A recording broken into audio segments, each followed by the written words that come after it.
Happy to be joined by the Heathen, Tobias Baker, who's coming off a huge win at Submission Underground 14 with an overtime armbar over Charles Gilpin. How are you, sir? I am great, man. Just excited to get some training in today, and happy to have got the win. But I'm definitely looking forward right now. Yeah, let's talk about that training. What are things looking like for you now? Are you starting to get back to some sense of normality now that this pandemic seems to be maybe getting a little bit better? Yeah, American Top Team is still closed, but we're working on getting together and just trying to get our work where we can.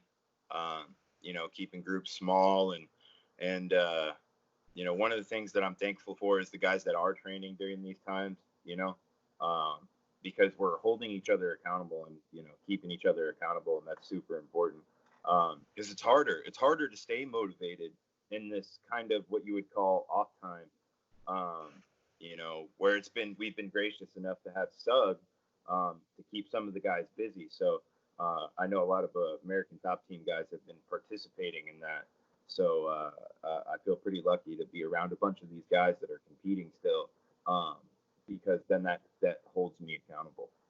Yeah, no doubt. No. Tell me a little bit about this Submission Underground event. Obviously, everyone knows Chael Sonnen puts it on. How far is it from where you live? So it was like, I want to say roughly 20-30 minute drive. Wasn't too bad, because I did the event and then I had to drive straight to work afterwards. Wow, so a busy day for you. What was the restrictions like? Obviously, with everything going on in COVID, you got to make sure that they're following all the necessary protocols to keep everyone safe. Tell us a little bit about that. It was kind of funny because there was a lot of waiting time. So we got together, and then about an hour later, hour and a half later, we had the rules meeting. And, it was a lot of just kind of sitting around, but, and then as you're watching that first match, they clean the mats afterwards, when they cut to kind of like a commercial on Chael, where Chael starts, talking about the match and some of the fights from the night before. And it was interesting to see, how extenuous their cleaning measures were. Every time one of these guys or one of these competitors stepped on the mat, it was spray and wipe. So it was just really funny to see. Was it ever slippery for you on there, or did they do a good job of drying it off? Yeah, so that was one of my concerns. Literally, as I was walking into the cage, I was like, oh dear, like I didn't think about that when I watched Sug the last few times, and they've been doing that. But then when you see it in person, then you're like, oh, are they going to dry it off? But they get about fresh towels every round. So, you know what I mean? They take the dry towels. And when I got on there, did a little grip check, and it felt pretty good. Felt solid, so I felt good about it. Now, where were you watching the other matches from? Are you backstage? Did they have you guys spread out in the arena? Tell me about that. It's kind of like wrestling format where it's like, you'll be on deck necessarily for the match.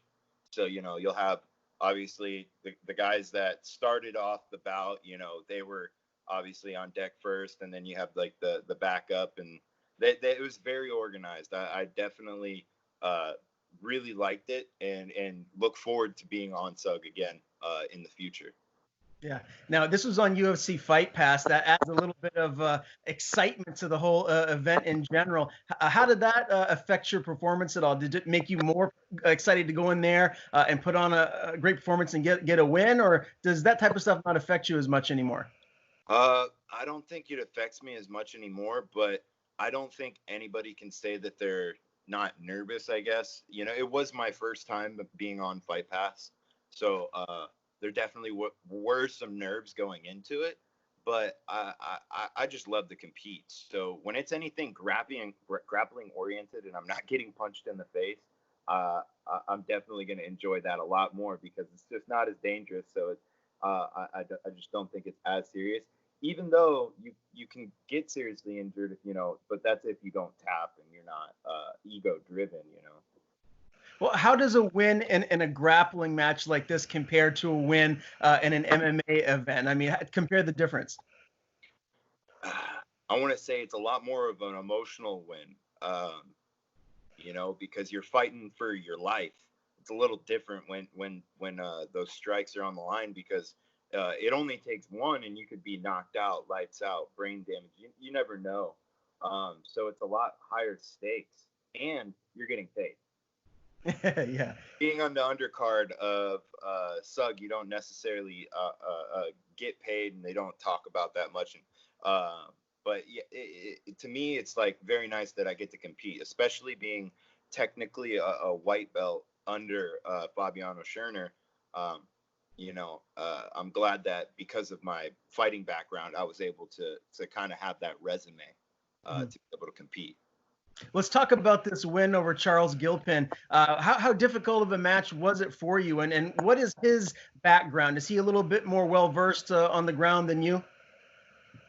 So definitely his background is a lot more heavy jiu-jitsu. I understand that he wrestled as well. When I was doing my research on him, he did wrestle for a little bit, and that kind of gave his jiu-jitsu game a nice little edge. But I definitely studied him, and one of those things that I thought was really interesting about him was that he took third in the world at I believe it was blue belt worlds. So just to be able to compete on that level and perform, that's impressive. And he had my utmost respect going into that match.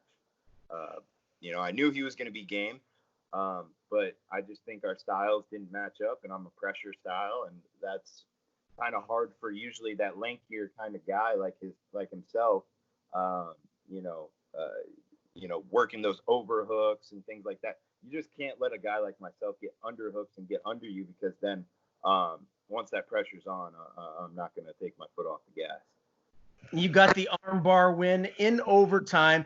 Tell anyone that didn't get a chance to see how that submission presented itself. So when they start you off in EBI overtime rules, some people may not know this, but in overtime, they start you in what's called a dead zone. So it's either an armbar or a back control. And the first round, I picked back control. I was testing all my avenues. I tested the back, the left arm, and the right arm. I knew that I was going to get a submission off of one of those because I could see that he was going to be weak in one of those areas.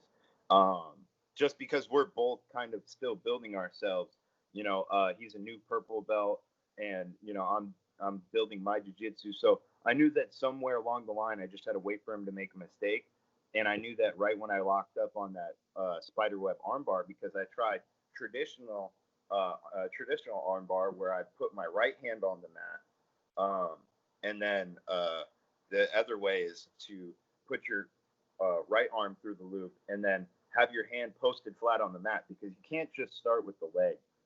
And that's how I finished the armbar, was in spiderweb position, where I was reaching underneath the leg with my left arm so that I could try to secure and break his grip with the arm that was controlling his leg. So it was kind of like multitasking while I was trying to rip his arm off. Mm-hmm. Well, congratulations on the win. Happy to see you get your hand raised in this Submission Underground grappling bout. The last time I spoke to you, Tobias, you were getting ready for an MMA event, and this is a while ago. And unfortunately, you got choked out in that contest. It was an RNC to Aaron Thompson. What did you learn from that? How are you growing from that and being better? I just went into it without an ego. I knew that I needed to keep improving on my ground game, and it definitely showed. It was a weakness that got exposed because I hadn't been training with enough good grapplers. I didn't have enough guys on my back trying to get my neck, and that was a new feeling for me in a fight. Was because I hadn't been taken down ever in a fight until that point.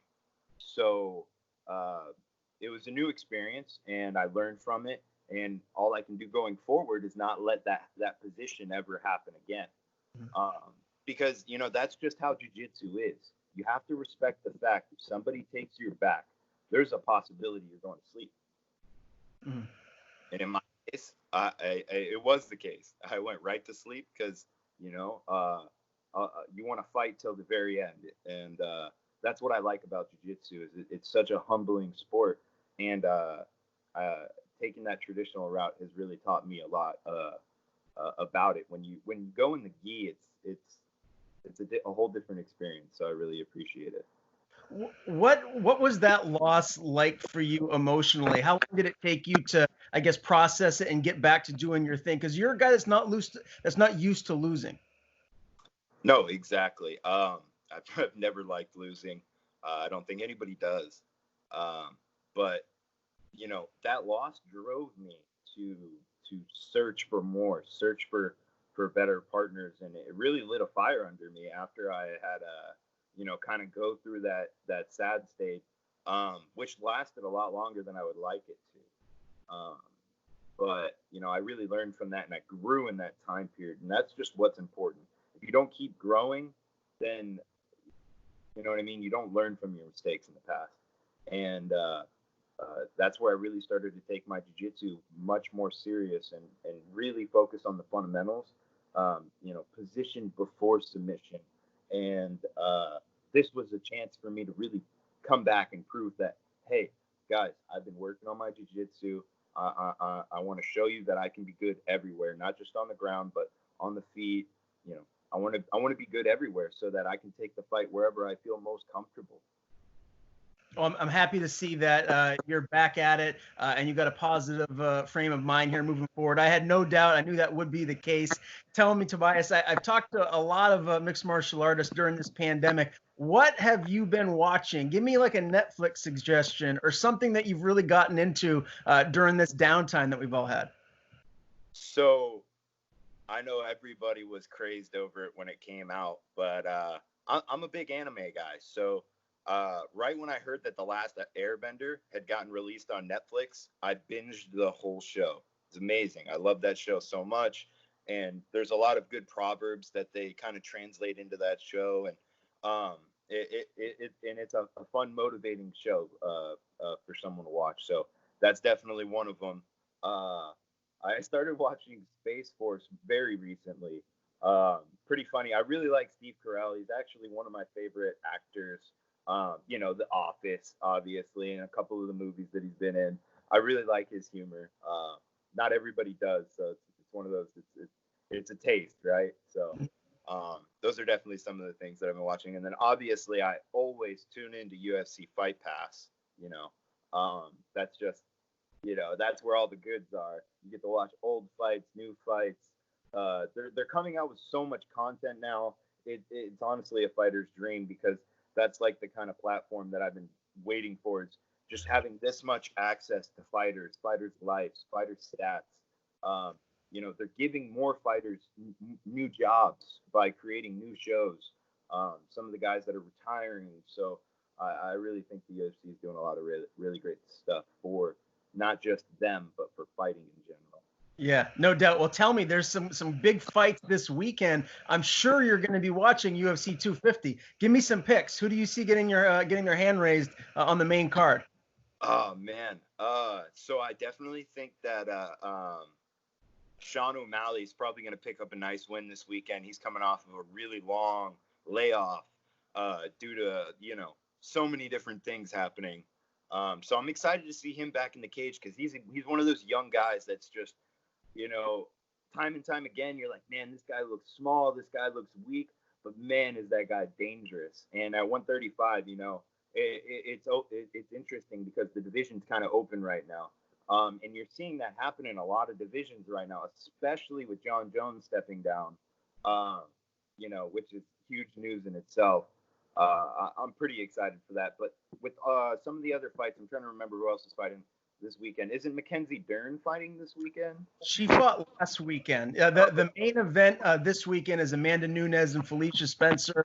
That's a great fight. I already know that. Nunes, the Lioness, is not going to let anybody take her belt. That's for sure for a while. I haven't seen anybody scary enough to do it, and I just don't think Felicia Spencer is going to be the one to do it. That's going to be really exciting. Who's the co-main event on this card? The co-main is Cody Garbrandt and Sun Sao. Oh, I was just watching Cody's. They were posting a whole bunch of highlights, man, and I'm excited to see him get back in there, man. But I really hope that this time off has been good for his head and good for his mental. He sounds prepared. I know that all those guys at Alpha Male are, they're always evolving. And I think that they've gone through that evolution period. And I think Cody's grown a lot probably in this time, especially after going through all the stuff with his kid and having the baby. And I'm sure all that has been really nice for him. But I bet he's ready to get back in there. And I think we could see something nice out of Cody this weekend. So yeah, I agree with that. I agree with that. I think Cody is going to be coming in looking to really get right back on the right track after 3 losses in a row where he got finished. So that's going to be a really good co-main event. Then you have a couple of other really interesting matchups. You got Rocco Martin and Neil Magny in a welterweight bout, and you got Corey Sandhagen and Aljamain Sterling. So it's a great card. I got to ask you too, Tobias, have you seen your boy O'Malley's new hair? Have you thought about doing anything like that?